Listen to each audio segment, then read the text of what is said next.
രാത്രി 12-ന് ശേഷം വീട്ടിലേക്ക് മടങ്ങുകയായിരുന്നു പ്രിയ. ചെറിയ ഇടുങ്ങിയ വഴിപ്പാത, പോകുന്ന വഴി കാടാണ്. മൊബൈലിൽ ബാറ്ററി തീർന്നിരുന്നു. കയ്യിൽ വെളിച്ചമില്ല. കാട്ടിലൂടെ നടന്നു പോയപ്പോൾ പിന്നിൽ ആരോ നടക്കുന്ന ശബ്ദം. അവൾ ഭീതിയിൽ മുന്നിലേക്ക് നടന്നു. പിന്നാലെ കാറ്റിലൂടെ ഒരു സ്ത്രീയുടെ കരച്ചിൽ. ആ ശബ്ദം അടുത്തു വരുന്നത് പോലെ തോന്നി. പ്രിയ ഭയന്ന് വേഗം നടന്നു. അപ്പോൾ മരങ്ങൾക്കിടയിൽ ഒരു വെള്ള വസ്ത്രം ധരിച്ച സ്ത്രീരൂപം. സഹായിക്കുക എന്ന് മാത്രം അവൾ പറഞ്ഞുള്ളൂ. നിലാവിന്റെ വെട്ടത്തിൽ പ്രിയ അതിന്റെ മുഖം കണ്ടു. ആ മുഖത്ത് കണ്ണുകളില്ല, ഒരു വലിയ കുഴി മാത്രം. പ്രിയ പേടിച്ചോടി.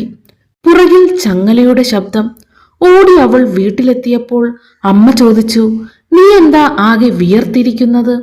അവൾ ഒന്നും മിണ്ടിയില്ല. കുടിക്കാനായി ഗ്ലാസ് എടുത്തപ്പോൾ അതിൽ ചോര, പുറകിൽ ഒരു ചിരിയും. അവൾ മെല്ലെ തിരിഞ്ഞു നോക്കി.